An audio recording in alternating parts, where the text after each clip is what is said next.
बऱ्याचदा आपल्याला असं वाटत असतं की देवाचं नामस्मरण करून किंवा देवपूजा करून देव आपलं काहीच ऐकत नाही आणि आपण अजूनच प्रॉब्लेममध्ये घुसत जातो. त्यामुळे तुम्ही देवांकडं तिरस्कार करता किंवा देवांकडं दुर्लक्ष करता. असं न करता तुम्ही देवांवर विश्वास ठेवा आणि आपल्या चांगल्या वेळेची वाट बघा. देव नक्की आपल्याला आपल्या कर्माची फळं नक्की देत असतो.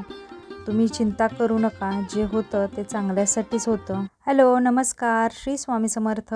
मी रेश्मा तुम्हा सगळ्यांचं रेश्माच्या दुनियादारीमध्ये पुन्हा एकदा स्वागत करते. वाईट लोक बोलल्याने सुधारले असते तर भगवान श्रीकृष्णाने महाभारत होऊ दिलं नसतं.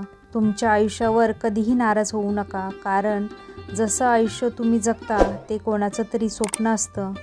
तुमचा पूर्ण वेळ तुम्हाला चांगलं बनवण्यामध्ये घालवा, कारण आजकाल नातीही माणसानी नाही तर पैशाने बनतात.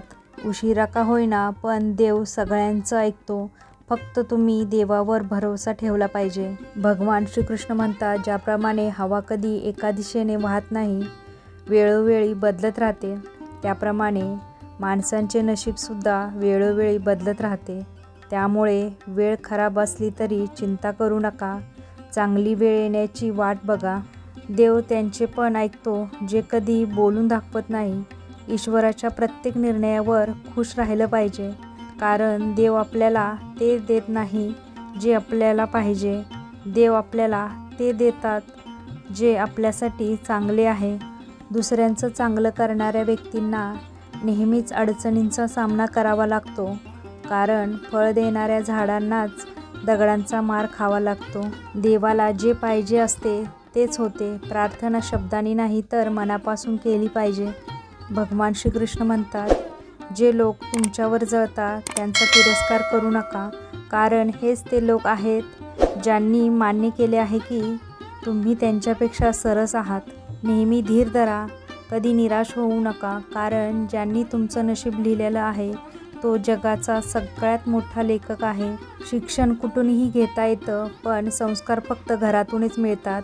कोणाचंही कौतुक नेहमी तुम्हाला पाहिजे तेवढं करा, पण अपमान नेहमी विचार करून करा, कारण अपमान अशी गोष्ट आहे की जी वेळ आल्यानंतर व्याजासकट परत मिळते. पैसा आणखी एक गोष्ट सांगतो, भले मी तुमच्याबरोबर वरती येणार नाही, पण जोपर्यंत तुमच्याबरोबर खाली आहे तोपर्यंत तुम्हाला कमीपणा येऊ देणार नाही. तुम्ही मागे जाऊन तुमचा भूतकाळ सुधारू शकत नाही, पण आज मेहनत करून तुम्ही तुमचा येणारा भविष्यकाळ नक्की सुधारू शकता. आयुष्यामध्ये या 4 गोष्टी करणं सोडून द्या. आयुष्य नेहमी सुखी आणि आनंदी राहील. 1. सगळ्यांना खुश करणं. 2. दुसऱ्या लोकांकडून जास्त अपेक्षा करणं. 3. भूतकाळात जगणे.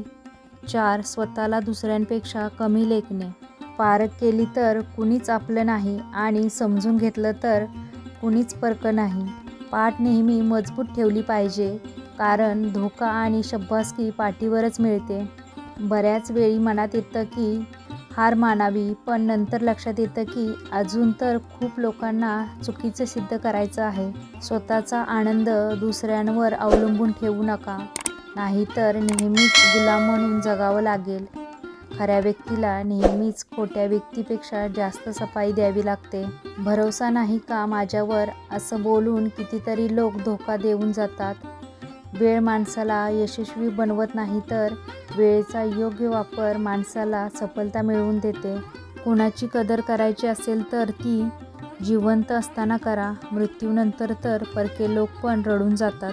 जी व्यक्ती कधीच त्यांचे दुःख कोणाला सांगत नाही, याचा अर्थ असा नाही की त्यांच्या आयुष्यात कधी दुःखच नाही. दुःख लपवण्याचे त्यांचे एकच कारण असते की त्यांना माहीत आहे की जग दुःख दूर करणार नाही तर ते वाढवून सांगणार. भगवान श्रीकृष्ण म्हणतात, जो माणूस प्रत्येक वेळी सगळ्यांची खुशी आणि आनंदाविषयी विचार करतो, नेहमी दुसऱ्यांची कदर करतो, माहीत नाही तो आयुष्यामध्ये एकटा का पडतो. स्वप्नांना पूर्ण करण्यासाठी झोपलं नाही तर जागलं पाहिजे आणि समजूतदार नाही तर ध्येयाने वेडं बनलं पाहिजे. चिंता दूर करण्याचा एकच उपाय आहे, डोळे बंद करून एकच मंत्र म्हणा, खड्ड्यात गेली दुनिया. कोणी काही बोललं तरी तुम्ही स्वतःला शांत ठेवा, कारण ऊन कितीही कडक असलं तरी समुद्र आटवू शकत नाही. तर तुम्हीसुद्धा हे नियम फॉलो करा. बघा, तुम्हाला बऱ्यापैकी तुमच्या आयुष्यात फरक पडेल. तुम्हाला जर आजचा व्हिडिओ आवडला तर व्हिडिओला लाईक, शेअर, सबस्क्राईब करा. पुन्हा भेटूया आपण उद्याच्या नवीन व्हिडिओसोबत. तोपर्यंत सगळ्यांना श्री स्वामी समर्थ. जय जय स्वामी समर्थ.